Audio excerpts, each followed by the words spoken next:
Eric. Omar. They don't know. They don't. The cult truly doesn't. What we do in order to provide another sizzling episode every single week. Take us through the commander's position, Eric.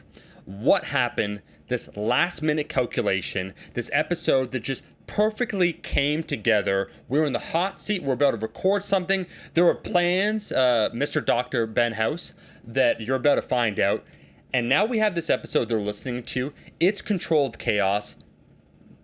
Give them a peek behind the Iron Curtain, please. Yeah.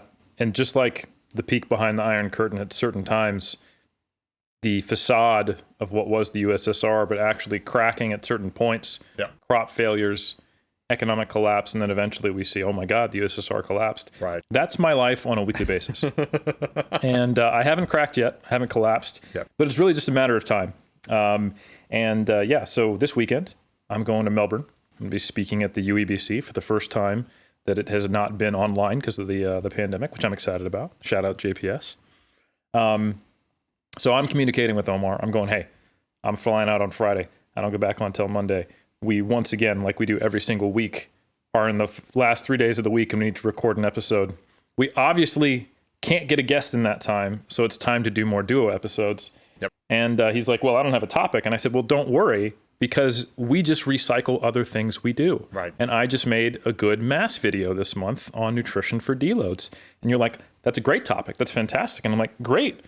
Because then, I don't have to come up with anything new. And we were sitting down to do that, planning on it. And then what happens, Ben House hits me up and says, hey, I'm doing this whole dieting thing, which, by the way, quite the bait and switch from his last time on. And we'll get into that in a moment. Yep.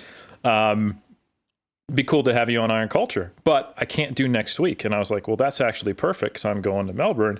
How are you tomorrow? Mind you, this is around 9 p.m. my time here in New Zealand. And Ben House, because he's dieting, because he's shredded, he doesn't sleep. So it's 4 a.m. in his time. That's the morning for me and most regular people. Yep. That's still last night. But unfortunately, when I said tomorrow, he thought I meant tomorrow's tomorrow for my today. But no, I meant today's tomorrow. And with the time difference between New Zealand and the United States, he wasn't ready. But despite being not ready, he said, oh, wait, right now you want to do a podcast? And I was like, oh, my bad. And he was like, don't worry, I'm getting home. And here we are. Not doing nutrition for deloads, but instead doing tomorrow's podcast today for you right now, not tomorrow, with Dr. Ben House. Mr. Dr. Ben House, everyone. It's good to be here. It's good to be back. I probably need the Nutrition for Deloads podcast, though. That's the one I need. So I'm glad I'm here for the Nutrition for Deloads because I'm terrible at deloading. But I've taken some diet breaks. Eric coached me up through one of the most interesting ones I've done in my life. That I also have got leptin, got thyroid hormone, so came out of eating 2,200 to 2,300 calories, getting 18,000 steps, which was by the end of the day you're just like slogging, and then by day 5 you're in mud, and then took 8 days of eating like 2,800, 2,900. Felt like the lights came back on. That contrast was really nice. That was a fun. I've never been in my life so excited to train again. Like it was just a slog. And then you gave me like 700 more calories. And by day 6, I'm like, this is amazing. My last sets are awesome. So that felt like a deload, even though I didn't deload because here we are. Yeah, diet breaks are basically displaying the power of being an abuser in a relationship. Mm-hmm. Because you can do all these terrible things to someone, and then you give them what is considered a normal caloric intake afterwards, and they're like, you're so great. All the resentment I had, all you have to do is just treat me normally, not good, just normally after months of abuse. And you know what? Good old Stockholm Syndrome kicks in, which, we talked about my reaction to some of our listeners' comments last week, and that was the way I envision how we've helped in quotes, our cult members. And here Ben is saying, hey, thanks, Eric. Really appreciate you letting me eat like a normal human being. And I said, well, don't worry. It's only going to last a week. Then we're going to get right back into that cycle of abuse. So no, it's good. It's great. But I feel like to be fair, no, you go ahead. To be fair, I'll interject. There's people that use appeals to authority, and there's people that, there's a lot of authoritative coaches in this space. Like, you're going to do what I say when I say it. I don't think Eric has ever done that in the last 12 weeks. It's been a journey. It's been a counseling. And that's why I think it's worked. This has been my journey, and he's been a Sherpa on this path. And there's been so many cool experiences about this, but that's been one of those experiences as well. Is just I love seeing other people coach and how they practice this craft. And so I made the decision to do a deload and do a refeed. And he was like, yeah, I think that's the right decision right now. And then we did it. And now we're back here. And I think if I don't do that, I'd probably quit. Mm-hmm. I'd probably pull the parachute. But instead, I'm on day 9 of low days, and we got some, I don't even, cross striations or something coming out. And so here and I don't know if that's good or bad. So, Mr. Dr. Ben House, I want to say, my dude, love you. Glad to have you back on the Cult Iron Cult to talk about this. I think there's a few branching topics to be had. We do want to talk about your personal experience, because I find this, Eric, incredibly intriguing on Ben House's part to decide to be in such a deep caloric deficit to get this lean without that overarching goal. I want to say, Ben, 2 things. 1, I respect you. 2, you're the worst influencer I've ever seen in my life, because you see, this is a poignant opportunity, Eric, for self-aggrandizement on Ben's part to say, like, okay, it's not just about winning. I'm doing this for a more noble idea than merely competing in bodybuilding. Yes, I have the musculature. Yes, I am getting the shreds. Sure, I live somewhere, I won't disclose your location, that I feel if you were to compete in a natural bodybuilding show, there probably wouldn't be a lot of competitors, so you probably have a decent chance also of winning. So you could frame it like, did my first show, won my first show, da-da-da. And anyways, there's a choose your own adventure path. You do that, you position yourself as, I think this is not necessarily the right choice, but I did it anyways, boom, 1. 2, you get shredded. It's a more noble idea. I want to do it so that I understand what it's like for everyone to do it, and I could empathize now with people. 2, so you put that feather in your cap. But you've done none of that. Or 3, if it doesn't go well, so it's a choose your own adventure here. You understand what I'm saying, Ben? If it didn't go well, why I think trying to get shredded is not a great idea for everyone. So no matter like the outcome, you have your new pocket. And that's the great thing about modern, like, kind of grifters on social media. They just kind of go whichever way the wind's blowing, Ben. So it doesn't matter the path you choose. All that matters is that you double down on it. And yet this man, I've seen you, you're looking fantastic, my friend. You're not trying, like, there's no clear, like, vehicle of monetization that slowly, like, you haven't even slowly dripped this thing of you getting leaner as some sort of like, oh, I'm past, Eric, a certain age, like, let's say like 30, 35, whatever, and I'm getting in shape. You can too. I'm a busy dad. Like, whatever, I don't care what the angle is. I don't see any of this stuff. So I'm just confused why you're doing it. And I guess we're going to get into that there might be more aspirations than either monetizing your body or winning a $5 trophy. I'm not sure. I'm not convinced about either or. I'm confused, but I just want you to know I'm very supportive of your journey. You're looking simply fantastic. Thanks. Let me say, if you don't mind, that the only people more confused than you, Omar, is our listeners right now. Yeah. Because as we historically do whenever we have Ben House on the podcast, we start in the middle of a conversation and eventually you'll figure out where we are. But I'm going to go ahead. We're still in sight of the docks that we left on this ship that we're all taking together. And I'm going to call out to everyone and say, hey, we're on a ship and we're going somewhere. Where are we going? What's happening? So for those who don't intimately follow Ben's Instagram or know him personally, he is dieting. That was probably the intro we needed. He is currently pursuing getting very, very lean, leaner than most would normally get if they weren't competing or doing a photo shoot or something like that. And geez, what was it, like 2 months ago you reached out to me, Ben? Yeah. It was, mid-August, probably. Yeah. In mid-August, you reached out to me and you said, hey, I know you're busy, but what do you think about giving me some guidance, collaborating on this journey? And I said, oh, I'd be honored. And we've been working on not only the nutrition side of it, but we could probably touch on this as well, but also the posing coaching.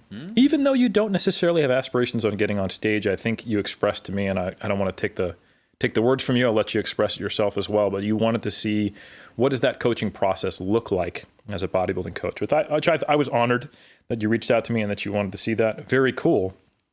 Now, like I said, everyone should be following Ben House. But if you're not, and if you only listen to The Cult and you're familiar with his prior experiences, you probably think of him as Dr. Ben House, aka the biggest hypocrite in the world. Because last time we had him on, he was here just spitting ideology with, Gabriel Fundero, just talking about how diets are terrible, and the whole reason that we have all the problems in the world is because of diet culture. Now, that is a blatant misrepresentation of your position, but it's true. And by true, I mean I am still misrepresenting your position. But how can you, good sir, come on this podcast and tell us about the issues of the obesity epidemic and how people using this language about weight loss and how it's so hard to lose weight, and here you are just marketing soullessly your, just shredded physique for financial and personal gain with no moral qualms? I don't understand. Yes. So how I got into anti-diet culture is honestly the same way I got into this. So whenever anything feels, it feels sticky, it doesn't feel good. I want to go and I want to experience that. So I did the same thing with I have a PhD in nutrition. When I was 20, I tracked everything that went in my body. I had way too many Excel spreadsheets. And so when we had a child, I was like, all right, I'm going to stop. I'm going to try it. And I don't think I don't want to put, I'm not going to use the word intuitive eating because I don't think I can probably ever intuitively eat. So we can call it whatever we want. And me subconsciously calculating something, turning food into numbers. But I didn't actively track anything, didn't weigh myself, maybe weighed myself once every 2 months. Did that for the first 2.5 years of my daughter's life. And it was really cool. It was freeing. I realized how much space a lot of that was taking up in my mind. And it was the right thing to do at that point in my life to have that experience.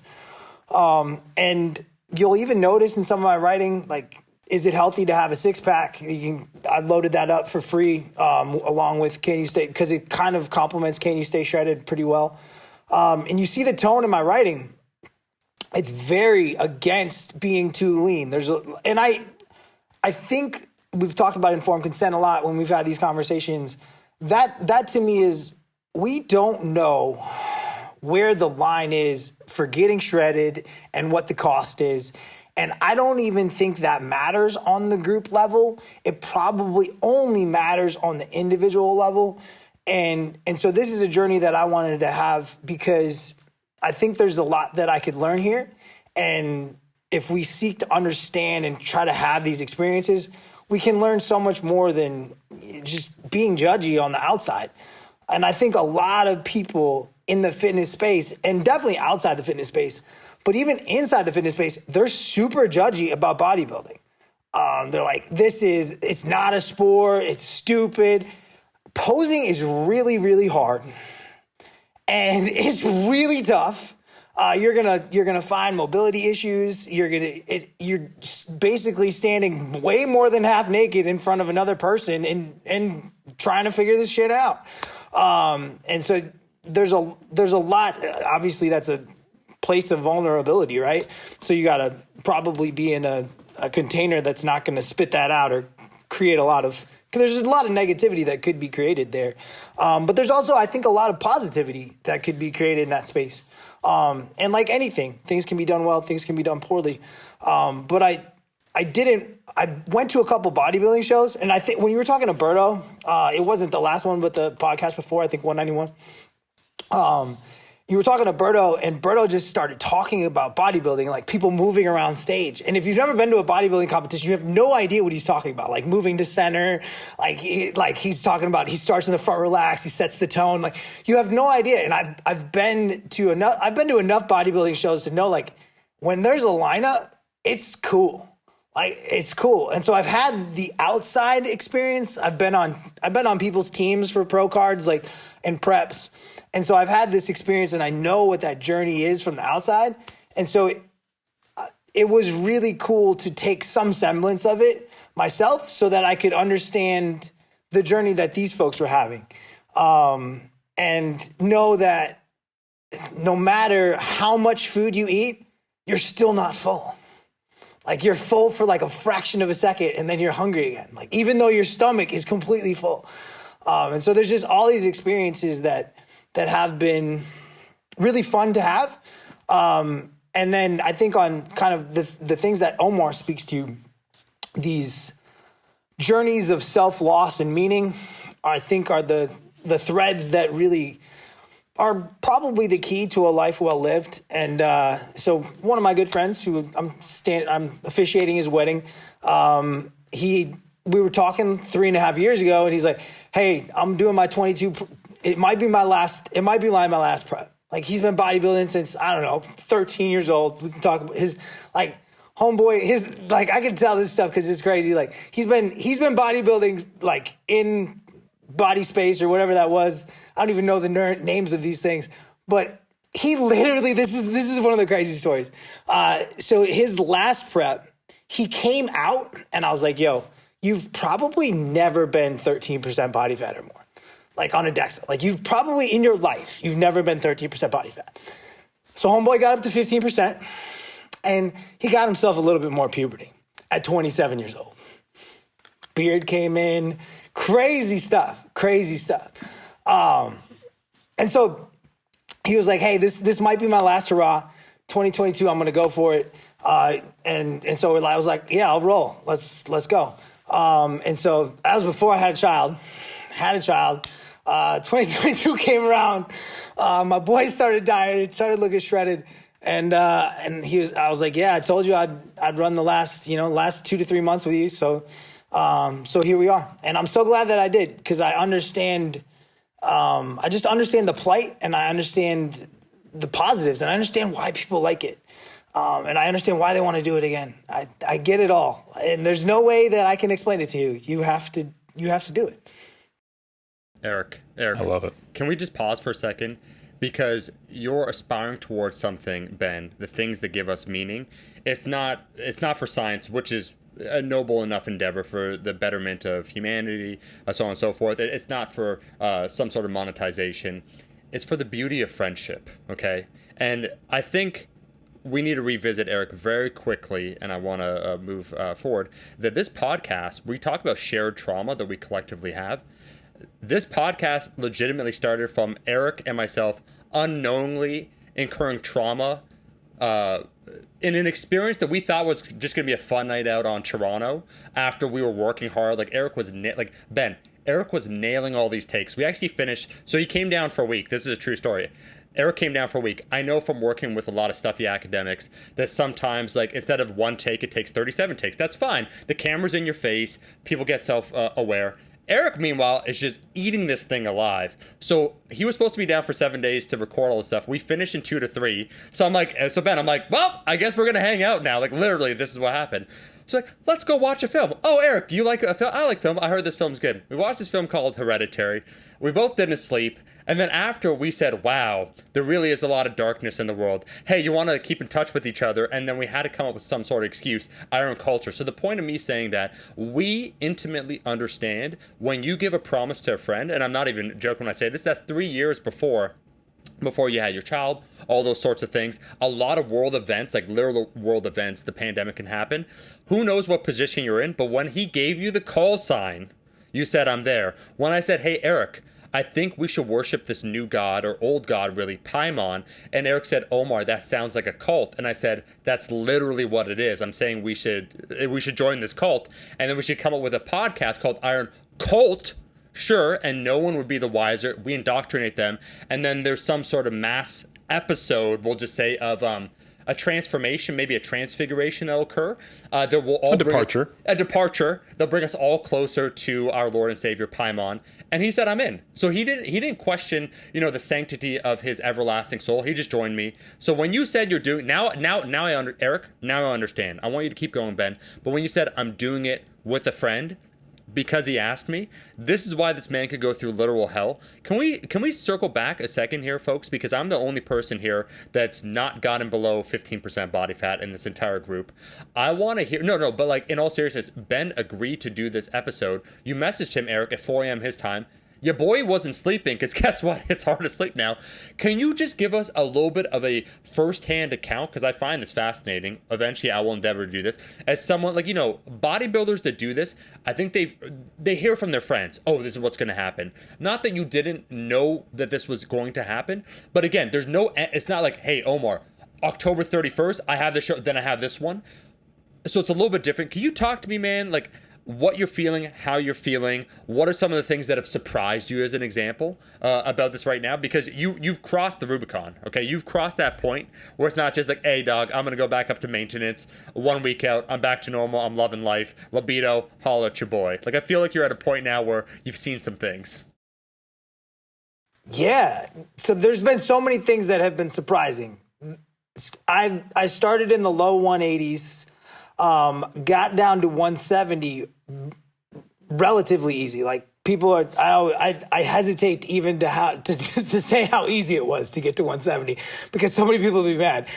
Literally, I ate more vegetables and stopped eating chips. Like that's how I got to 170. Because my diet I had a skeleton of real food. I have the skeleton of real food. So I'm always eating. I eat a lot of vegetables. I eat a lot of fruits. So basically, I just cut out the thing that the hyperpalatable food that was allowing me to kind of stay at that 183. And so that got me to 170 fairly quickly. Not over about 6 to 8 weeks, which is what you want. And I was weighing myself twice a week. Like I could just see, like I tried to do the first part intuitively. And again, probably not the right word there. But then it didn't work. So then that tool didn't work. And so now I'm at like 170. I'm getting 18,000 steps. I'm eating only vegetables and fruit and lean proteins, some little bit of other stuff, right? I got no refeeds and it's not moving. And I'm like, okay, I probably got to count again. I'm going to have to start weighing and measuring. Like the tool that I'm trying to use to do the job isn't doing the job. And so I'm going to go back into this counting world and this weighing and measuring world. And so did that with Eric, started in the low 23 to 2,400 calories on low days. And then another thing that was really surprising to me, then I started going down, albeit at a slower pace, which is what you expect. And Eric, correct me if I'm wrong, but this is kind of par for the course. Like you hit this break point and then things just get hard. Like now you're in the shit. Am I right on that? Yeah, it's kind of like this logarithmic down curve. Like the leaner you get, the harder it gets to get leaner. And the more things don't make sense. And like real quick, Minnesota semi-starvation study, probably our best human data that on a group level of basically what happens during bodybuilding. You see like increasing water retention as you get more and more beat up and you're leaner and you're doing all this more stuff. And then that compounds with the psychology, especially if you have a goal, you're trying to get shredded. So you're like a hawk on the scale, trying to see yourself get leaner. So you end up making like larger calorie cuts and more frequent cuts than you need to, which also compounds the stress and creates more of that problem. It also still gets you leaner, but it is, there's a lot of contributing factors which kind of all contribute to that same thing that are all down to the fact that, yeah, you're getting some fighting back from your body. The water shifts and the chaos of the scale is another thing that has given me a ton of understanding in why we have so much anecdotal experience and stories in this world. Like you literally cut your calories and you gain 3 pounds. Like I've seen that happen. Like I've seen that happen to people. They go from eating 2,500 to I need some low days. They go to 1,900 and they gain 3 pounds. Like it's like, what? Like how do you rationalize that? And that's because there's so many moving parts in this, and you really do have to trust the process. And so for my objective mind that really likes numbers and stuff, you start to realize that the subjective may be more important. And so I think this is when we have these we have studies now that are looking at this, and they're using body composition methods. And I think we get to a point where the error in the body composition methods is way higher than what we're seeing. And so, like, I've been ultrasounding myself. Like, I'm a scientist, right? Like, I started on ultrasound. I don't care about body fat percentages anymore. Like, I don't care. So, like, the sum of the sites is way more interesting to me. I can show you the line down. But on ultrasound, I started at around in the low 180s, probably around 11 to 12%. And now I've lost 20 pounds. So the other thing that it gives you is like, oh, wow, that was wrong. I wasn't 11 or 12% body fat, because that math doesn't work. Because right now the ultrasound says that I'm like 4 or 5% body fat, right? And I'm 163 to 167 pounds, depending on how much water I have in my muscles. But literally it doesn't work out. Like, I don't think that that's true. And that's why stage lean kind of gives you a barometer for how much muscle mass you have on your frame. And I would guess that this experience has showed me that I probably have about 160 pounds of lean. And so now, knowing that, maybe a little bit less, maybe 158, somewhere in there, it's impossible to know. Unless we cut me up. And I'm not there yet. I'm not doing that for science, because there's no coming back. And so what I think is interesting is now I can probably use that energy availability calculator pretty well, because I got a rough estimation of how many kilograms of lean body mass I have. So I can calculate what 45 is. It's really weird to see, like, the objective probably falls away to a certain extent, and you have to use more subjective markers, but you can. Because even though you're 163 and then you're 163 again, your coach can see that you're losing fat, because you can see it. That's the wildest part, is because you probably don't have any visceral fat left. It's only subcutaneous. And you can literally see it coming off. Whereas when you're 11% body fat, you can't really see a pound of fat loss. But when you only got, 5 to 8 pounds of fat left on your frame, you lose a pound of it, you're gonna see that coming off. So I know when Berto talks about how he's done his entire prep without weighing and measuring, for someone who's never done any of this, they're like, there's no way that dude could do that. I think now I could get to the point that I'm at without tracking. I think if I did it again, I know how this feels. I know what my days need to look like. I know how I have to go to sleep. I know I'm just going to have to go to sleep and be hungry. Hunger is going to have to become my friend. And that's just what it's going to be. And so that's what's been really, really cool, is to see, for my objective brain, to see myself not able to use that stuff. Not be able to be objective, to have to rely on the subjective, and have to rely on the experience of my coach, and be like, yeah, I think that's the right idea. A cool thing about learning the subjective experience, and this is relevant because some people will get into coaching and they won't have a ton of experience in their sport specifically. Ben, you mentioned how you were on the team of someone doing prep and you were helping them, and I guarantee you did provide help to them. And I'm not saying that someone can't provide help without the experience of the athlete or something approximating it. Like, you don't have to be a competitive bodybuilder to be a bodybuilding coach per se.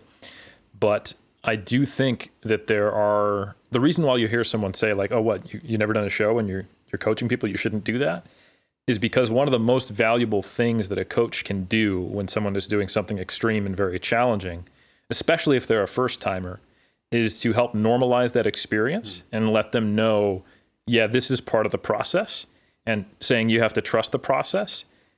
And you can't say that with true personal experience to give the kind of authenticity that provides trust to your athlete without having some, maybe coaching a lot of people, you can get that from being in the trenches with them proverbially many, many times. But man, some of the most valuable things that I've had from the people who I've leaned on in my multiple contest preps have been them going, yeah, this is what happens. Like you are, and then here's the limit. Here's probably too much, and here's what's the expected, and this is normal, because all of it is so far outside of your experience, and you can't.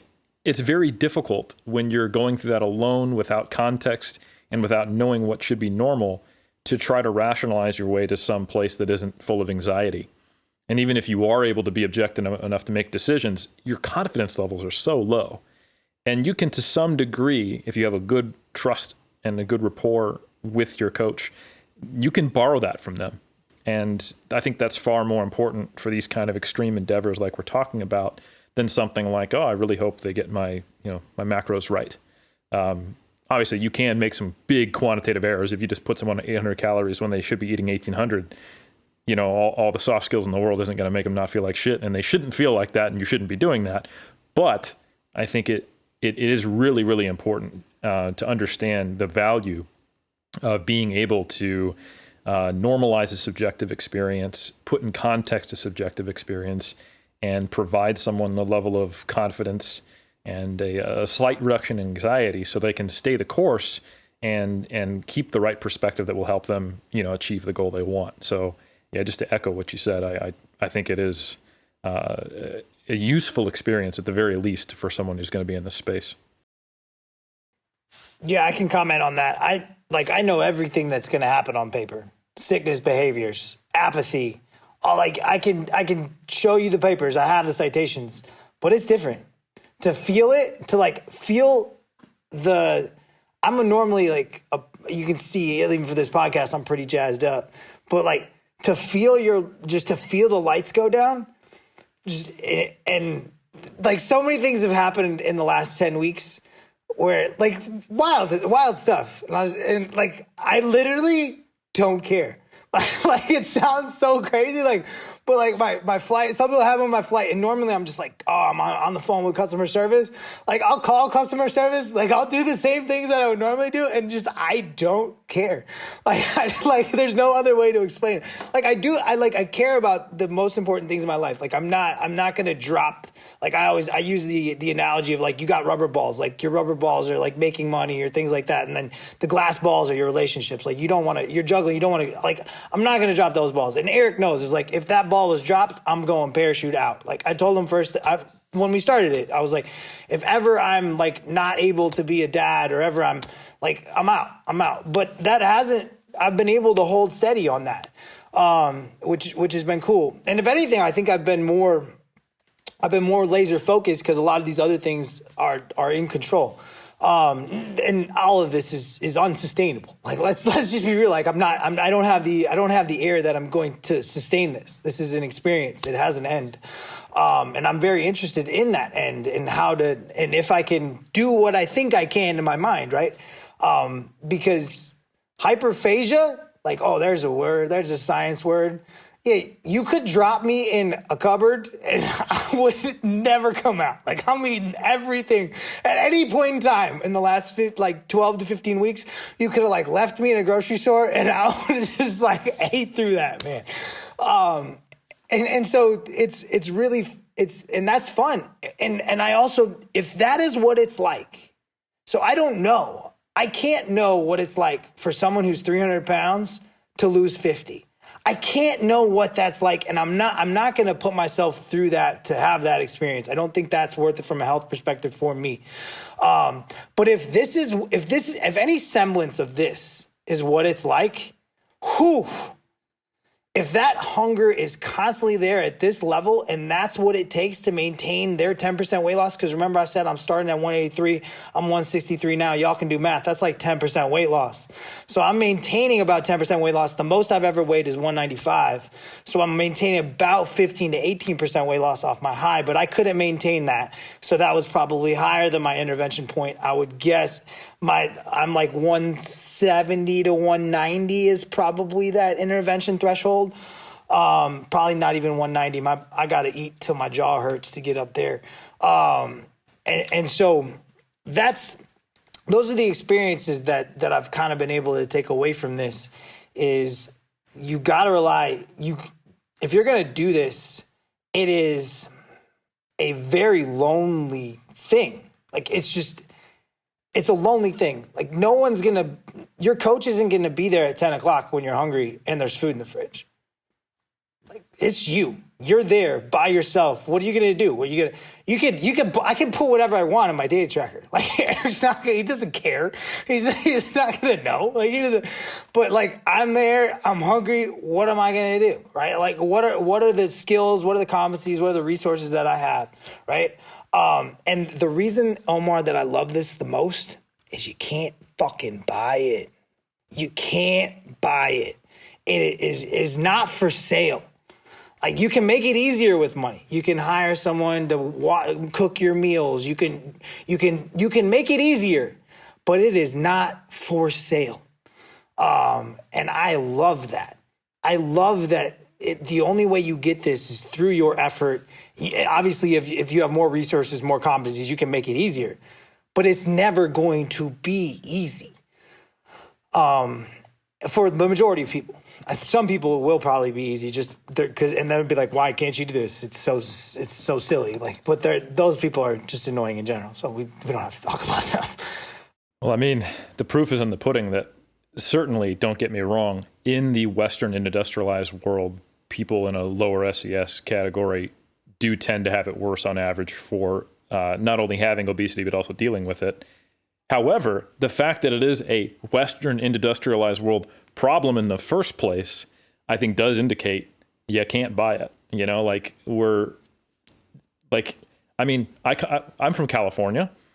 There's no shortage of health foods, you know, or gyms or messaging or support, you know, like I remember getting Olestra chips during my contest prep, you know, when they got made legal again, a whole can of Pringles that has 0 fat in it, you know, like we have technology on our sides, yet here we are, you know, don't eat more than a couple of those cans in one day.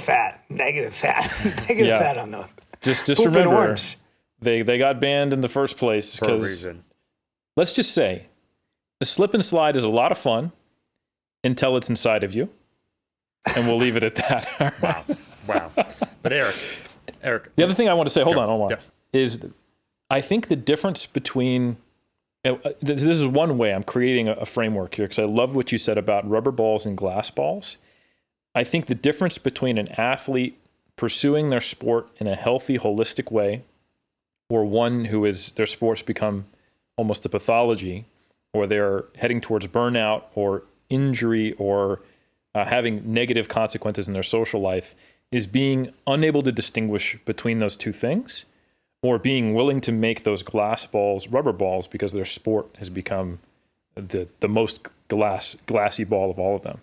And I think that's actually a really useful kind of framing, because sometimes in the middle of prep, because of how extreme this process is and what you might have to do to get there, what was once rubber might turn into glass and vice versa. And that's something to keep an eye on, is am I sacrificing things I never intended to sacrifice because of where I'm at in the moment? And I think that's just, I really, really like that analogy, because I think that is a useful way to kind of self-monitor, or as a coach to feed back to your athlete, hey, you know, I know you as this person with these values. Now that we are 6 weeks out and you're willing to do X, Y, and Z, you just mentioned you want to take 2 weeks off work because you're competing. Maybe we need to think about things a little bit differently. You know, like clearly this is affecting you in ways that wouldn't have been okay 4 months ago.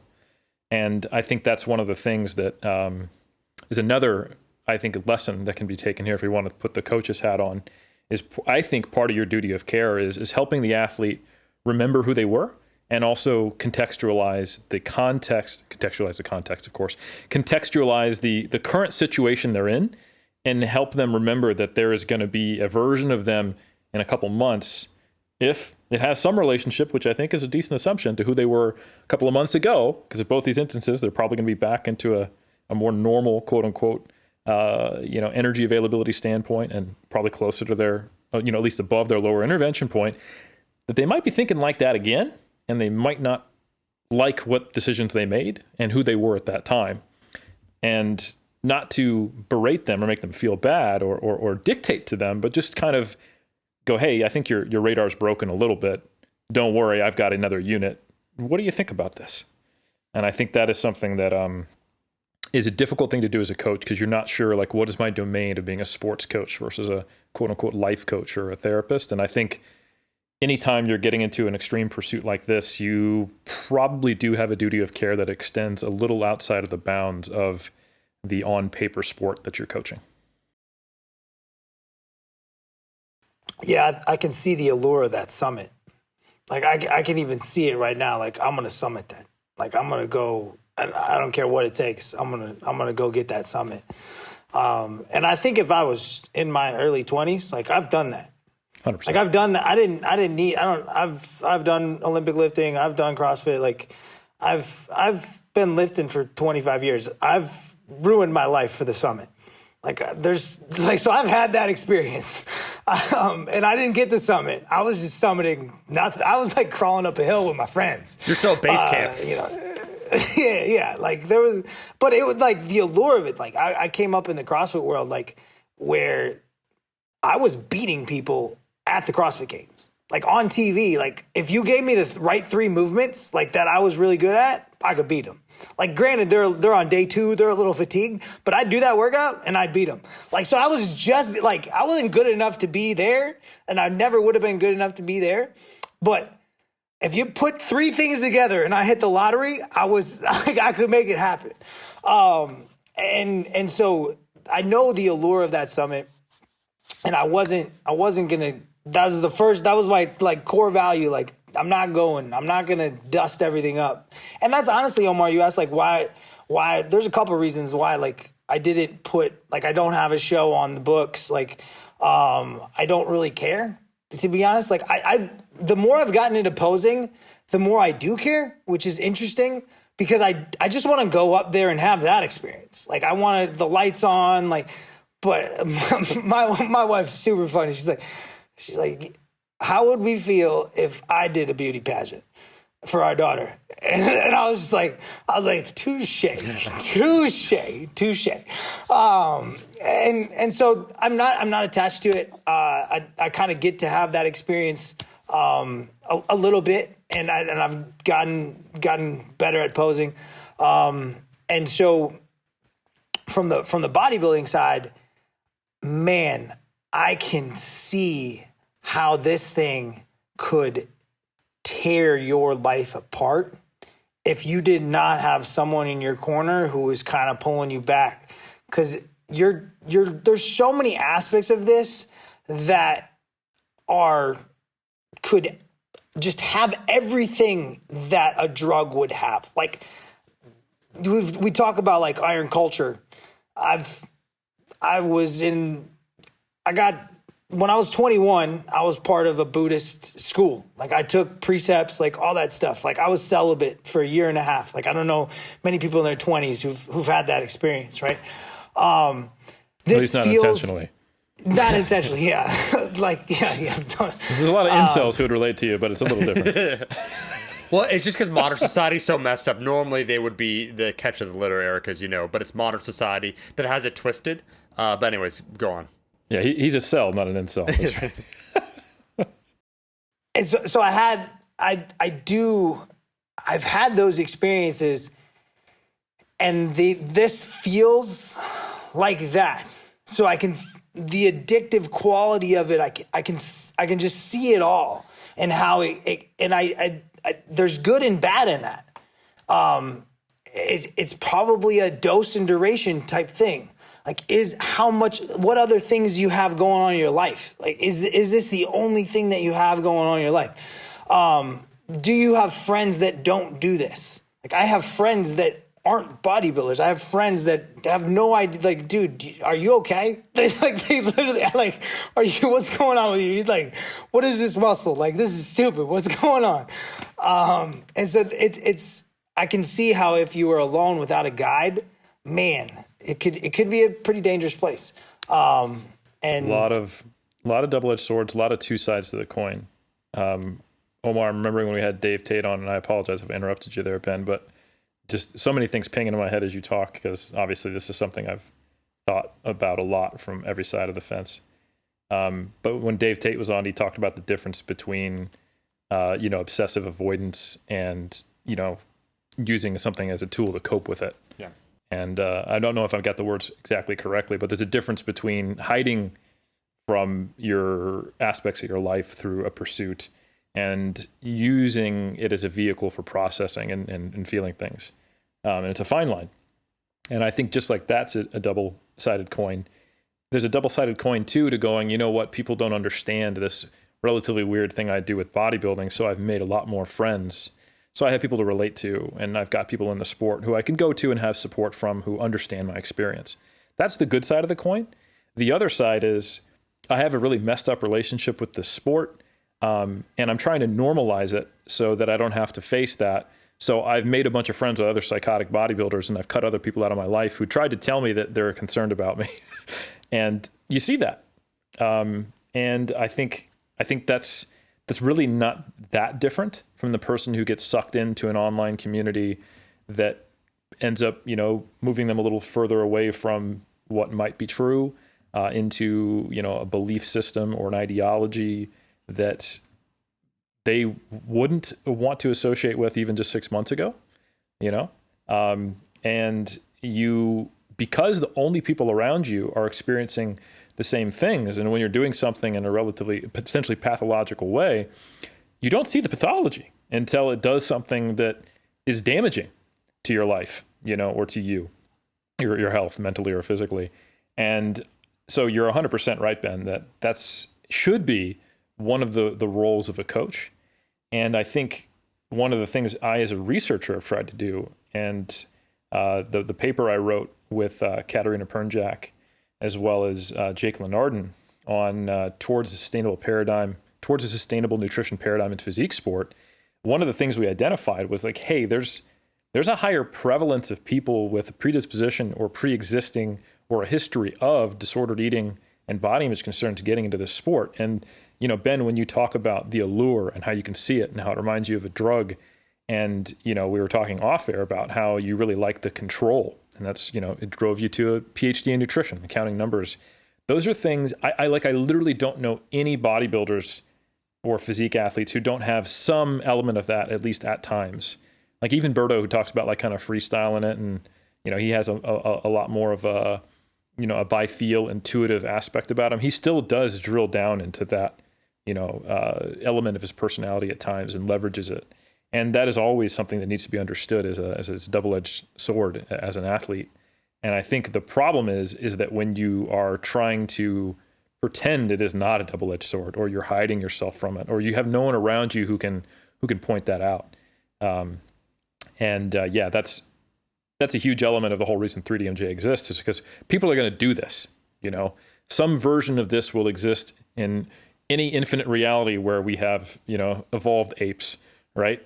And there's going to be a version of this thing. And I think there are versions of this in other sports. Mm-hmm. And that is one thing that does bother me when people act like, bodybuilding is this unique, stupid, silly thing that we make fun of. Like, all sports are silly, made up things. Like, you're throwing around a ball and like you broke your arm over it, and we worship that, It's certainly on the sillier end of the spectrum. I'm under no illusions, but I think it's just as important to remember that I think this is an inherent part of the human experience that is just taken and created, rituals around it. It is not an aberration of the human experience or some weird thing that only some people do.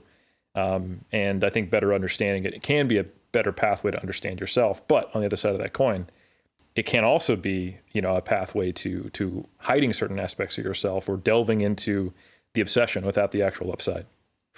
Eric, Ben, hold up. This is the alert now. The red alert.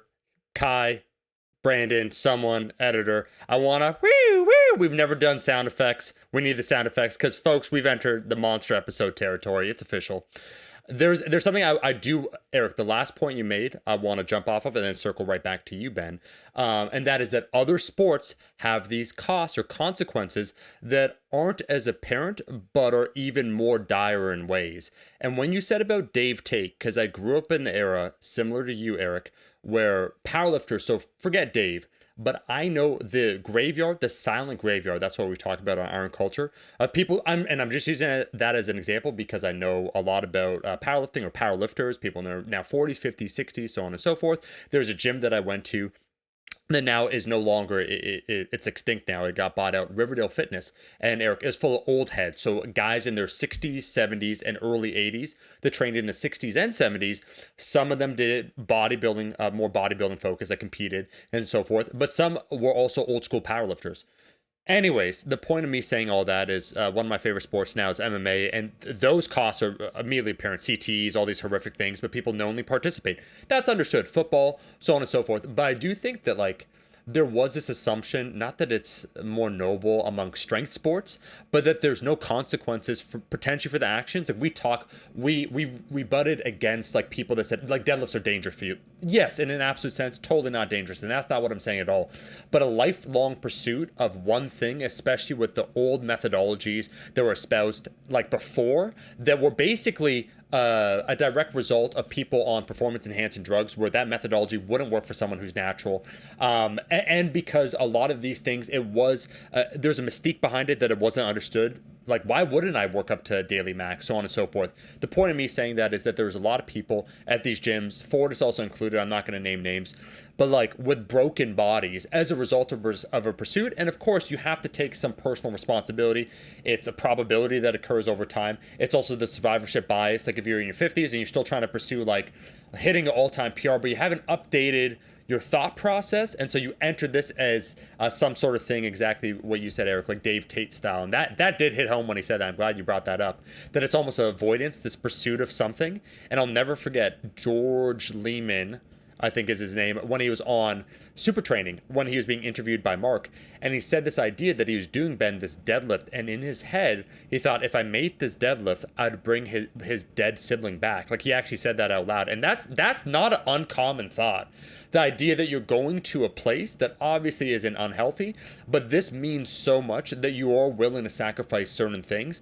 I think because tested powerlifting has, USAPL, IPF has eclipsed untested powerlifting, and I'm not trying to pit it either or. I do think it's just updating, the methodology overall. But the point is that there's these costs that people are unaware of, and bodybuilding, I think, just because maybe people. It's more, the costs are more psychological, to your psyche itself, what's occurring, rather than oh man, your elbow goes lame. You have elbow tendonitis now permanently. You have to get a hip replacement, right? Or some sort of thing going on, some of these things. It's you could shrug that off and say, oh, it's part of the consequences. But now you have increased body dysmorphia. Now you have increased food focus and so forth. Well, that's way more detrimental because that's not normal. But blowing out your shoulder is normal. You know what I mean? And so, Ben, I do want to kick it back to you, my man, because you did say something that I liked. Eric spoke about the control and the analytical aspect that appeals to you.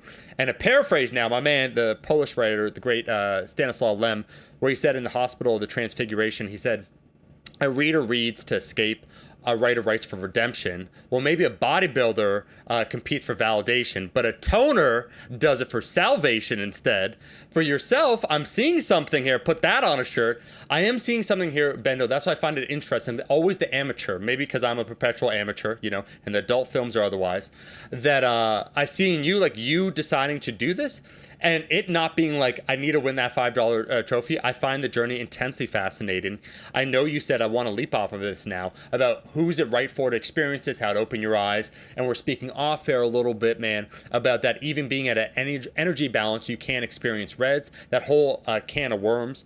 But for yourself, just relating back to now your own journey, what you've understood, or maybe what you see in the space, is there any commentary you want to give on that before we leapfrog to that other topic that is related? It'll be a bookend to this topic, because I've been loving the insights. Eric, when you popped off there, I'm not surprised this man has golden nuggets, okay? They're just raining down. We're cash money around here. But go on, Ben. I'll say bodybuilding's, it's the last one I got left. Like I'm not willing to tear my shoulder up anymore. Like I've Olayed, I've power lifted, I've done those things. Like it's the only one I got. Like I know, like we talk about values. My training is what makes me a better person. Like days that I train, I am more patient. I'm happier. I'm just a better person in general in comparison to days that I don't train. Maybe some people would pathologize that. I'm not gonna do that. I just know that days I love training. It can be like 30 minutes. It doesn't matter. Moving my body, I feel better. So I want to do that for the rest of my life. This entire bodybuilding thing prep that I'm doing right now, I haven't touched a barbell. Like I'm doing cables. Like if you would have told me that 10 years ago, I'd be like, there's no way. There's no way. Let go of my bench press was my pride and joy. I don't know if I got 2 pec tendons or what, but like for my body weight, I'm really good at benching. And so no bench press, none of that. My weights on stupid exercises, some of them have gone up like throughout this process. So that's been another thing that's been wild to me is like, wow. And you can, in my volume tolerance, if I'm after a refeed or something like that, you can literally see it in my program. And I haven't had any injuries, knock on wood. Right. And the other thing that's really crazy to me is like, yeah, my hands are cold. Like people you touch, like my hands are really cold. I talked about apathy and like, yeah, there's sickness behavior. Like I like to be alone, but honestly, like I don't feel that bad. Like if you would have told me, like if you would have shown me a picture of myself 3 months ago and be like, hey, you're not going to feel that bad. Like it's not going to be that terrible. I'd be like, no way, dude. He's unhealthy lean. He's going to feel like shit. I would have created a narrative right there about how that person's going to feel. If I was making $1 million off my physique right now, let's throw names out there. If I was Marcus Philly and I don't know his story, I don't know how he could be genetically that lean. I don't have any idea. If I was V-Shred, if I was whoever that influencer is, and I was making $1 million, I don't feel that bad. Like I just don't feel that bad. You could refeed me and I could probably stay this lean. That's why I got labs. And so at 167 to 170, my leptin is low. Like if you compare it to like the Trexler paper that we have, the Longstrom paper that we have, my leptin is like 0.6, which is low. My thyroid hormone, free T3 is normally around 3. It's only 2.7. So some of y'all might be like, why is this dude on the podcast? He's not a pro bodybuilder. He's never even done this before. He's a complete amateur. Why is this cat here? And I think that I can provide something that's worthwhile. And that is, I don't think that objective measurements are too helpful on the way down. They were helpful to me because I was like, I'm not there yet. Like I looked at my labs. I'm like, oh, wow. I'm still at the bottom of my intervention point, and that was really surprising to me that my body wasn't that bad yet. If it was chaotic, I would have pulled the parachute. I'd be like, oh, this isn't worth it, right? My ALT, my AST's in the hundreds. It's time to chop this thing out. And those are liver enzymes if you don't know what they are. But no, my thyroid hormone was pretty solid. My testosterone my total testosterone went down. My free testosterone was basically the same as baseline. So my body kind of auto-regulated it out after. Now, granted, I did 9 days of refeeding. And my body was like, it was okay. I was like, oh, this is wild. And so where I think it is important to quantify is the way out, because I feel people get stuck in this lower intervention point and they don't know if it's. Now I could stay this lean and I'd be making an active decision. I'd be like, oh, I'm on this lower end. I'm cold all the time. You can make the argument from a metabolic health standpoint, like maybe I'm in this caloric restriction way, like where I could live another, 2 to 5 years of being starved. I'm not willing to make that bet. I'm probably non-adapting, right? But if you've already built up enough muscle and you're making $1 million in the gram, what do you care? It's just like, I'm just going to show my abs and be jacked. The other thing is, like, I'm jacked right now if I do stills. I'm still like, I'm shredded. Like if I walk around, like you watch my videos, like if I just I'll posted the whole video of me just like walking around between a set, like, yeah, I look lean, but I don't look that lean.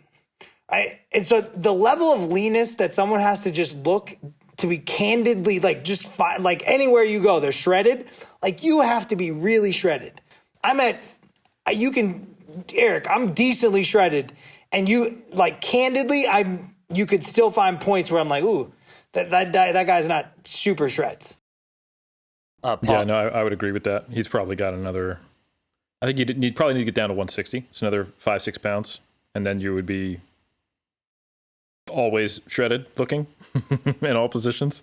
Yeah. Yo, Ben, I just want to say quickly, and then we'll move on to this being at an energy balance and still experience RED's symptoms. I have finally seen someone, like what you're talking about, Ben. Eric walked in. I saw him compete. And then I saw him. Actually, it was so funny. So here's how I know that you're not absolutely shredded, Ben. And that is when my man Eric was prepping, there became a point when we did the podcast when I noticed this man was blinking.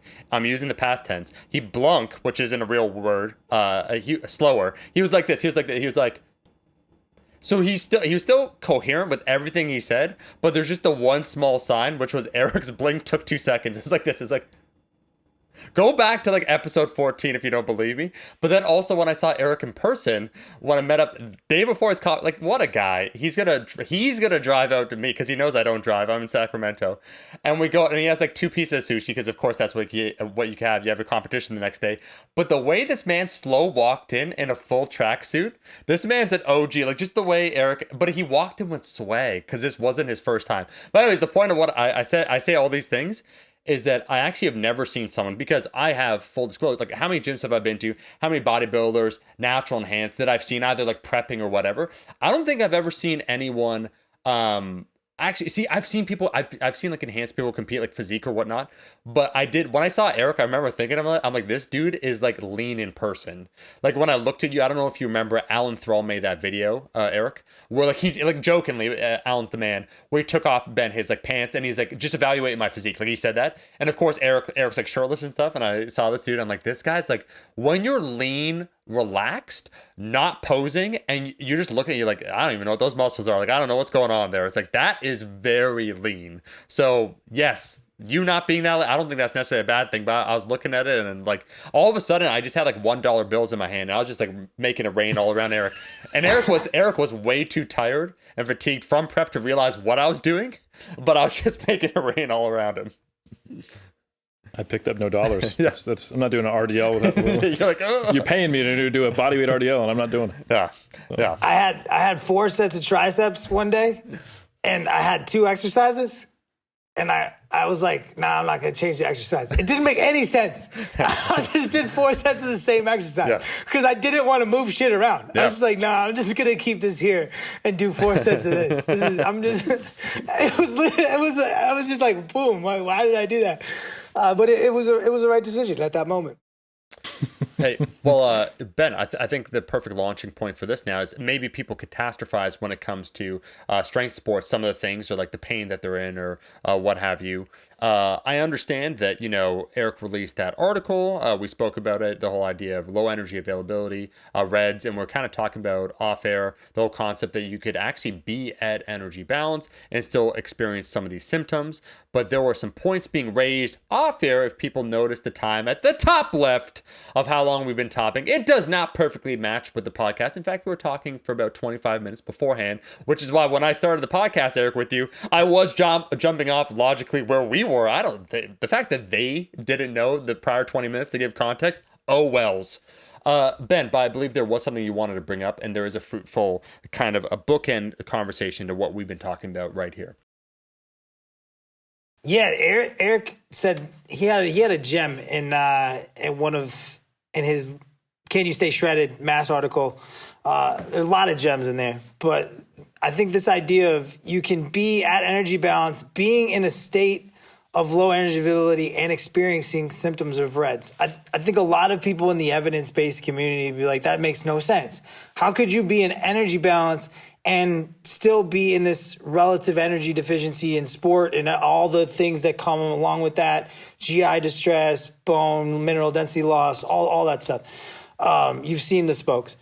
And to me, in this experience, you can do the math. You just do the math on yourself and you're like, wow, I can't maintain this physique and eat over 35 to 38 kcals per kilogram of lean mass. Like, I know that. So that is really, really interesting when you experience it. And I think that is, if we talk about an evidence-based, and Eric's talked about this a ton, the recovery diet, and that's kind of that's the experiment after this, is I'm essentially going to put myself, if I can. So the price of me getting this lean, that you mentioned my man getting some sashimi.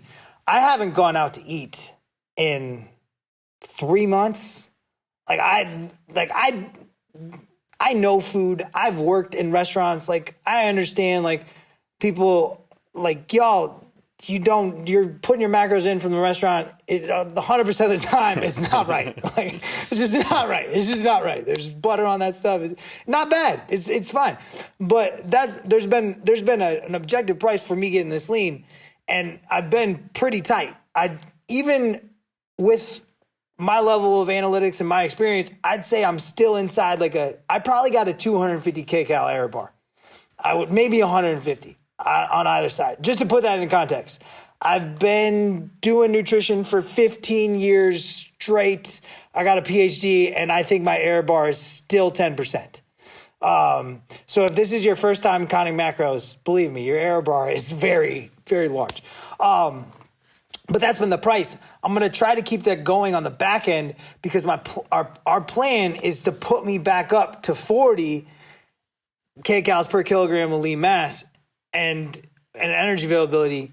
And it's kind of hard to quantify, because how much, like, when do you start counting steps for, and like, if you think about the energy availability calculation, it's how much you need, but then you have to add the amount that you burn from exercise on top of that. So if 40 kcals per kilogram of lean body mass is 2,900 for you, and you burn 500 calories, you got to add the 500 on top. So you'd be at 3,400 calories. And so I think that framework, we can use the EA literature to potentially give us a good framework for how much you could maintain at your lower intervention standpoint. And so I think this is interesting for a lot of people, and it does have capitalistic ways that it could go. We talked about in the last podcast with Gabrielle, objectifying health. So I see it the same way. Both sides of it. Like, I'm not going to yell at anyone who's shredded, like, yo, you're not healthy. I don't know. I got no idea. I have no idea if that's, like, you could be able to go out to eat. Your thyroid could be through the roof. I got no idea. It's the same thing. So right now we got all these, like, people yelling at people living with obesity, you're unhealthy. I don't know that. And then we got people in anti-diet culture yelling at people who are shredded, you're unhealthy. You don't know that. And so that's what I want to do on the come out is, what is that? What is that lower intervention point? And then what is the price of that? Because you mentioned all the prices for people in powerlifting. The price in bodybuilding is sociality and, like, eating for fun. That's kind of the main price of it, is like flexibility in your life. You're very rigid. You have a plan. You have things that you do. So you're probably productive in different areas. So there's a lot of things that can make you think in our current world that you're very, very successful. But that's where I'm at. And that's what I think is where we can find common ground between these two camps, is we don't know that anyone is unhealthy on either side of the coin until we have measures of health. And you could look at my last labs and you'd be like, that guy's really metabolically healthy. His hormones are so. I'm probably not going to put on a ton more muscle, but I don't know if I'm going to put a ton more muscle on anyways. But you could make the argument like, yeah, he could live there. He'd be fine. And that's super interesting. That wouldn't have been my hypothesis. going in, my hypothesis has been like, oh wow, if he gets that lean, he's going to be screwed up. I got to give a shout out to Alex Thomas, who is the brains behind the Sports Nutrition Association. He was probably the first person to regularly and consistently start kind of ringing the energy availability bell in the fitness space, even though it is a relatively large and consistent conversation that you see in like the sports science space. But interestingly enough, the bodybuilding community, and especially even the evidence-based community, has always been focused more on the metabolic adaptation literature and also sometimes the which I think is actually a shared space, the like body fat set point and settling point conversation. And I do think the energy availability conversation is the bridge between those, and that was the genesis of that quote. But I did want to give a shout out to Alex just to kind of mention that he's the first one who, like, I was aware of the literature, but I didn't see the connections until he started talking about it a lot. And then I was like, oh, hold on. Like, this is that piece where, because I think we would just talk about it colloquially, like, oh yeah, but you're just too shredded. That's why you feel like crap. And until you get your body fat back up, then you won't be kind of functioning normally. But why? You know, like, why couldn't you just eat it? Like, what's the difference? Well, you're too lean. Well, what does that mean? You know, and I think that is really what I tried to, what's what we're talking about now. And it's also what I tried to accomplish with that article. And again, to give another shout out to just because SNA, the Sports Nutrition Association, the practitioners there, the energy availability conversation is so built into their curriculum and the minds of the practitioners that when I was in Brisbane last month, speaking at the annual conference, the first one we had after the lockdown, my presentation was on the recovery diet. And part of the rationale was this, and I talked about a lot of these same concepts. And the way that I structured the recovery diet, which, by the way, this was actually kind of Jeff's baby, and that I kind of then brought the scientific lens to, it was not informed directly by the energy availability conversation. This is a 7-8-year-old thing we've been doing now. And we just were like, get into this size of a surplus, right? Because we want to gain X amount of weight, which seems to anecdotally be a good amount of weight, and typically where things start to get hard, you know, that kind of logarithmic descent into madness that we talked about when you start to get really lean during contest prep. So we want to get back up to what we think is your kind of lower intervention point.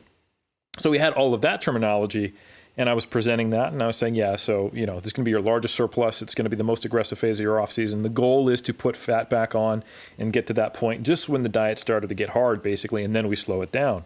And someone in the audience, an SNA practitioner, you know, raised their hand and they said, why don't we just take them right to something like 40 kcals per kilogram energy balance? And I was like, why not? That makes a lot of sense, right? Because if you think about it, and here's the connection, looking at it not on the way down, but on the way up, if you are metabolically adapted such to the point that being at a quote unquote normal energy availability results in weight gain, then by definition, that's weight gain you need to have, right? So I think that kind of makes sense. So if let's say we'll take some numbers, some real world numbers here. Let's say Ben gets down to 160, and we think, you know, maybe he's single digit body fat. Let's say he's got 150, 155 pounds, somewhere in there of lean mass, and we know he's burning, you know, 300 calories on average per day. You know, he's got to eat, you know, a fair amount of calories. He's gonna, if he goes to the upper end of what might be considered an appropriate energy availability, and there's a range here, anywhere from 35 to 45, he's probably touching, you know, a little over 3,000 calories, right, Ben? Did I do my math on the fly right? Yeah, for that, my energy availability at 45 would be 3,100. Mm-hmm. So you're right on the money. 40 would be like 2,700. Yeah, 40 would be like 2,750. Yeah. So if we wanted to be like, sure, like if you use and this is where the subjectivity and the how do we count what type of stuff comes from. Like if you look at the general ranges, they're pretty broad.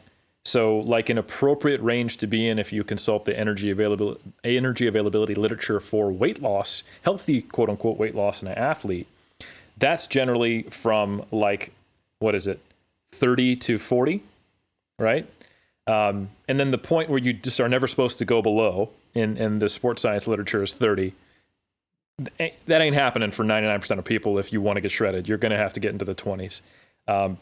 Low 20s, probably. Many times. It depends on how long you want to diet for, right? If you want to get shredded sometimes next Christmas, then sure, we could keep you in the high 20s. But yeah, so anyway, that's that range. And then the here's where you should be kind of cut off is 45. But that's a lot. And it's very challenging to know, like you said, Ben, if you got an athlete who's doing 18,000 steps per day, but they're only burning 300 calories 5 days a week, or let's say, if we give an example of a more normative female value, 150 calories 5 days a week, like are we only going to count 150 and then act like 18,000 steps is an exercise? Probably not. So we don't know where that threshold lies. The body certainly doesn't have an exerciseometer, built into our cells that decides, oh, that this intensity is so high that this doesn't count as that. So these are ranges, and that's why they're so broad. But I think if we wanted to take you right to 45, which probably isn't necessary, that's an appropriate amount in athletes with very high level training loads. But I would say for you, I think, somewhere in the 40 range would probably be a great place to start. Yeah, we're putting someone who weighs 160 pounds right up to 3,000 calories who's probably metabolically adapted. If you gain weight, that's a good thing. That weight needed to be gained. That's kind of the way we've always thought about it in the kind of the bodybuilding kind of recovery diet framing. Like when we have an athlete and we put them on what is very normal calories, especially with their prior data, and they're gaining weight, this isn't a problem like, oh my God, what's going on? My metabolism damaged. It's, obviously you need that weight because what are we going to live on 1,800 calories? Come on now. And that's another way to quantify is RMR. So if you, next time I do this, we have a Panoe. I didn't do it this time because it's you got to do it fasted. I got a lot of stuff in my life. Like I was making choices, but I could have RMR'd myself like I could have got a resting metabolic rate. Ideally, we'd have doubly labeled water. And I think eventually the biohackers might get that in mainstream. Who knows how much it'll cost in the beginning. But you can see it. You get these big RMR bumps when you do this, like above predicted. So one of the things is if you're living at too low of an energy availability, your RMR is probably lower than you're predicted by more than 10%, right? And then, so there's all these indicators of your energy availability is too low, subjective, objective, right? And then if you can bring your energy availability up, I think you're going to find your lower intervention set point. I think that's the way to find it and that's, I mentioned the word, like, this is kind of, because this is what people care about, whether they like it or not. A lot of people in fitness, they want to be jacked, and they want to be jacked and shredded year round. And this is what you want to do. Like, if that's what you want to get shredded, and then you want to come up and eat at your energy availability, because that's going to let you know where your lower intervention set point is. And that, just like long-term weight loss maintenance, that to me is informed consent. That to me is, it's maybe someone's in the world's going to get mad at me, but I think of it as almost the same thing. As, okay, we've lost 10% weight loss. Our triglycerides are this. We look metabolically healthy. On the other side is, okay, we've brought our energy availability up to 40. Thyroid hormones normalized. Bone mineral density isn't, we're not going to get osteoporosis, osteopenia, right? So they're as much as they're different, they are quite similar, right? And so that's where my head's at. And I'm happy to share the calculators that I have to do this. But there's a lot of ambiguity in how you count the exercise, and that's not small. And the other part is metabolic adaptation, there's a ton of individual variability here. And Eric mentioned the number 30. You'll even see the number 25 for males thrown around. And I think that's putting females and males in buckets. Inside of those buckets, you're going to have way more variability than is inside of the bucket. So the people that are really good at bodybuilding, I think they're probably really good at putting on muscle mass. But I also think one of the things that may be even more important is they may be really, really good at living in low energy availability states. They may just be really good at going into a deficit, and their body doesn't fight it as much. Some of them. Some of them. And I was just going to say that you can see how, like, when we talk about genetics and bodybuilding, the typical conversation in like the online space is like the clavicle width, like rib cage size, how small is your waist? Do you have, muscle bellies that attach? When I talk about bodybuilding genetics with like Berto or Jeff or Brad, we talk about this stuff, like how easily do they put on body fat? How easily can they lose body fat? How hard does it hit them psychologically, mentally, physically? How injury prone are they in this state? And we see some people who look like they have the bodybuilding structure, the structural genetics of being a jacked human, but they get down below 12% body fat and the wheels fall off. And that becomes so you see them get into nearly contest stage shape on a regular basis. And you're like, oh man, if that person just got shredded, they would be killing it. And this guy, next to them, or this gal next to them, they're not quite as big, but they're leaner. And that's why they won. And the narrative is basically like, if they just had the mental game or the whatever, that could be part of it. I'm not going to say that you don't get better at dieting with more time, and that some people do have maybe more experience with adversity to frame that so they can surpass it. Maybe they are a little more gritty. But I think a lot of the times it's that. One person might be more of a quote unquote mesomorph, but the other person is just built to be able to handle the stresses of a diet to get leaner. So I would agree. And we can throw a lot of omics out on this, but we're talking like fetal microenvironment, I think a lot of this stuff is probably ingrained not only in your genetics but in your epigenetics. Like that's one of the things is like we know from the Dutch famine study that if you were in a famine in that first trimester, your body is going to fight this a lot quicker and probably a lot better than if you were in a surplus of calories. And I always think about this as like, wow, what a catch-22 of a female who's always dieting. Most females don't know that they're pregnant in the first trimester, and their diet. Like, so when I have a client who wants to get pregnant, the first thing I say is like, we got to get into, I'm taking that 40 kcal per kilogram, because like you may not even know you're conceived right now and that baby's in that fetal microenvironment. And like, now they're like, why is this dude talking about this? That signal is probably a very big signal in what your body thinks as a threat. And when your body thinks of it as a threat, your immune system can go wild. And if you don't believe me, go into the anorexia research and see what happens to these people. Immune system goes wild. And what happens when the immune system goes wild? Water retention. Inflammation comes on board. So water is the thing that is unpredictable in all of this. When you get to this shredded, it's the thing that you can't account for. It's the chaos. And it's why we have a lot of the stories that we do, because we can't really measure this stuff very well. And I don't think we're ever going to really be able to measure it that well within the precision that we need to. And so I'd agree with you. I think that I think those are two different things. The amount of muscle that you can put on your frame, and you might be able to put a lot of muscle on your frame, but that doesn't mean that you can get lean. I think those are probably two different qualities. I think we're creating future terminology in the literature on Iron Culture Live, folks. We might have the terminology, your functional lower intervention point, which we define as the lowest body fat you can maintain at let's say 40 kcals per kilogram energy availability. Who knows? Is this PubMed history happening live? And by live, I mean multiple days before it's released, not live on the air. Whew. This exciting stuff. If you see publications that come out after 6 months of peer review and 2 resubmissions that were based upon a podcast episode that wasn't live, as exciting live television equivalent, then you're having a good time right now, folks.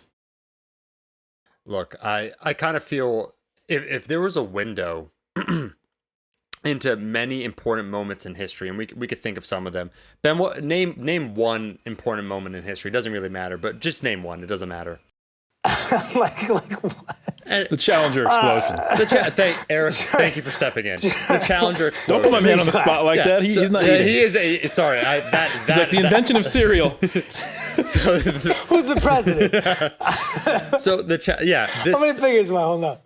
just like what Eric said, where the terminology has been coined on iron culture, they'll be forever in academia. So there's other seminal moments, like when the Challenger space shuttle exploded. Another one I was thinking of, boys, was when Christopher Nolan turned to his idiot younger brother, Jonathan Nolan, and he said, "Hey man, I'm completing the Batman trilogy. I already know what the plot's going to be, but mom says I got to give you a job. Do you want to write the script? P.S. Here's the outline." And Jonathan Nolan said, "You got it, big bro." And then for some reason, after perfectly climaxing with the full arc of redemption with Batman getting out of the pit, overcoming his fear once again, assuming the mantle, and then challenging Bane for the spiritual center of Gotham, and it should be the Gotham people rising up to take back their city. Instead, what happens? Catwoman comes in on a new kind of motorcycle, blasts Bane with a few rocket launchers. The cops come out of nowhere.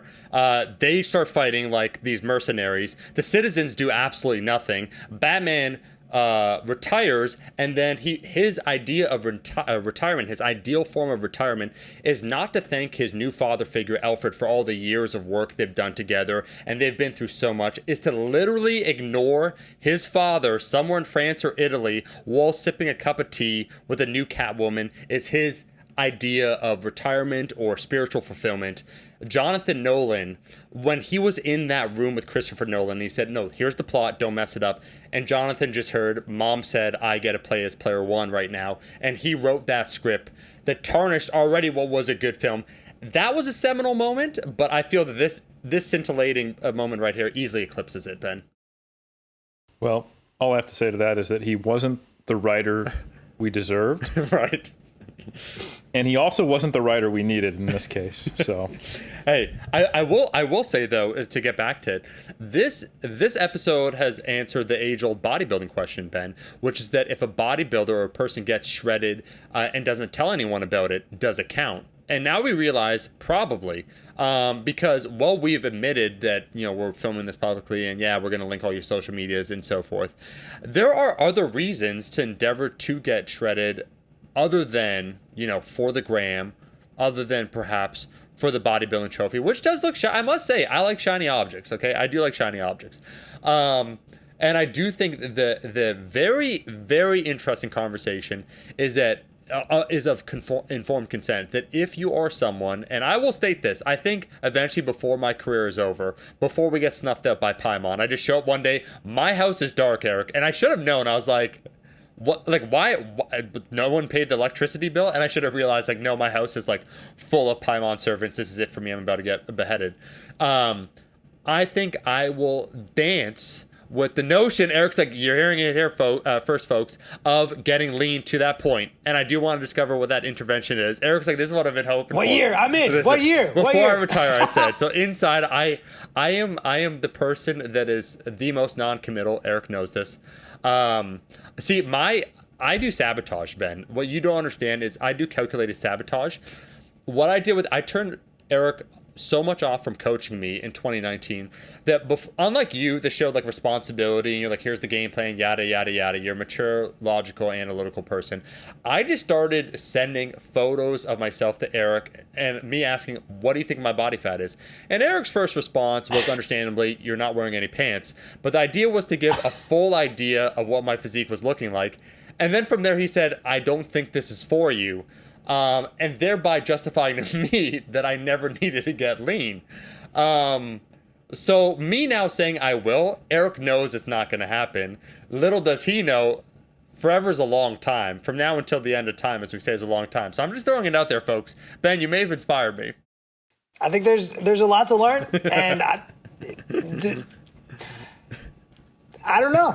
There's only one way to find out, and that's to hire the other guy on the call and to see where it takes you. And I will say that this space seems to definitely bring people who are more analytical like me.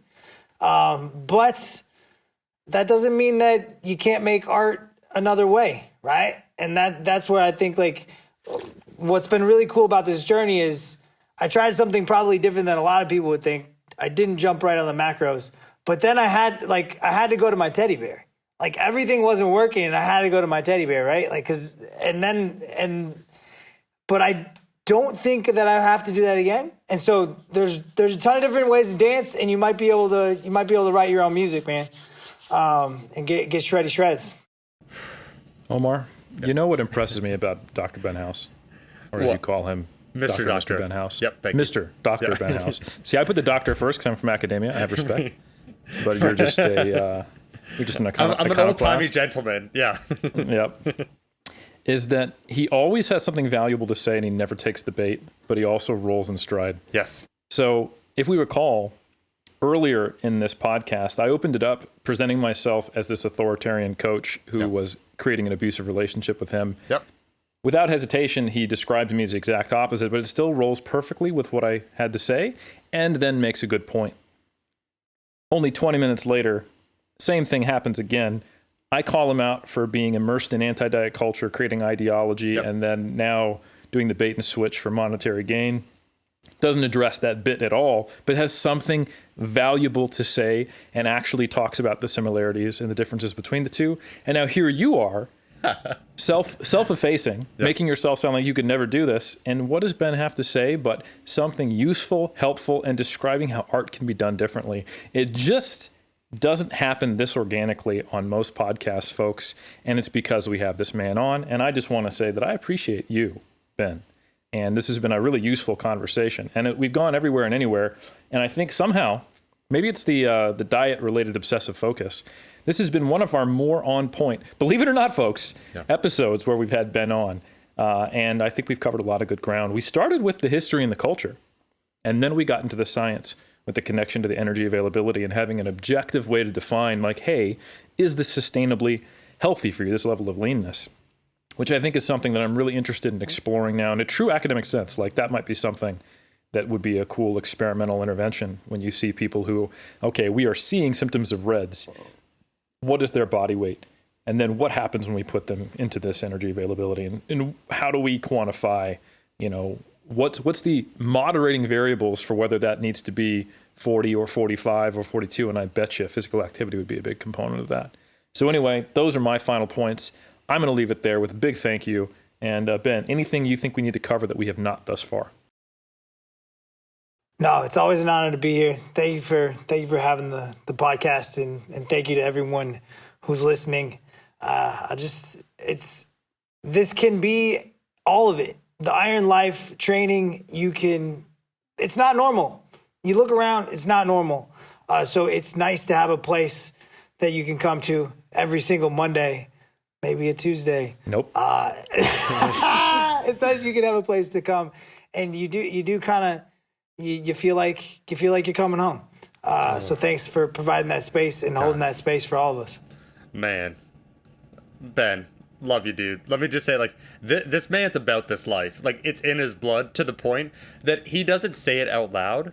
Maybe it's because you do have a child, but you realize when you're talking to myself and Eric, this is how I recenter and refocus the conversation without invalidating what they said, while also shifting it to the next logical point. This has been an incredibly coherent and I also think powerful episode. I do think, what is it called? Tower of Power. They have the song like "What Is Hip?" Like what you said. Like what is normal though? I think it is important to describe. My final point I would say is that we talk about all these costs. Endeavoring to do any activity, sport, so on and so forth. And that's important because you want people to be fully aware of what they're endeavoring to do. And maybe, as it relates to low energy availability and dieting down to a certain threshold, that you think you might theoretically understand it, to Ben's point, but until you experience it, it's another thing. Or when you reach a point that you want to back out, not only might it be too late, but the consequences might take a little bit more time. So, you preface all these things, like you try and inform people, but just as powerful, I think, that's why I was thinking, Eric, I'm glad you brought that up, man, what Dave Tate said, because I think, not that powerlifting gets a pass, but I do come from more of a powerlifting background, and the amount of broken bodies, or I joke, and I'm not trying to start a war here, but it's just simply a mere personal anecdote of what I've observed, or other sports like arm wrestling.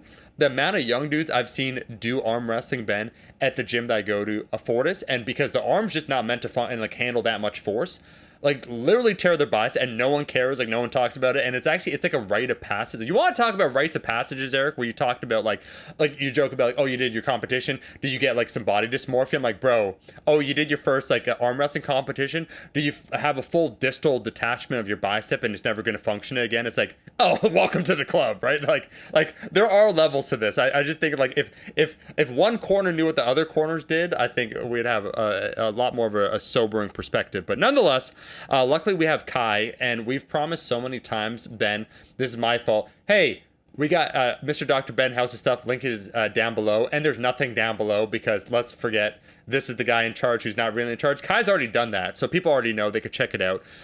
We look forward to seeing the conclusion of this journey, what you find from that. It's always fantastic having you on. If you enjoyed, dear listener, listening to this episode, you know what you got to do. Leave that rating and review. I'm kind of tired of the 5 stars. Like, they're very nice, but you could go ahead and leave the 5 stars. It's negative. It's counter negative reinforcement. You say that, so they're like, no, you know what? I'm doubling down. It's like, when mommy and daddy say, like, do you want that? No, I'm going to walk out that door, they say. And you're like, no, please. And then you get the 5 star. Ben knows what I'm talking about. That's how we get the 5 stars. Thank you so much for leaving a rating and review. And we'll catch you every single Monday from now until the end of time.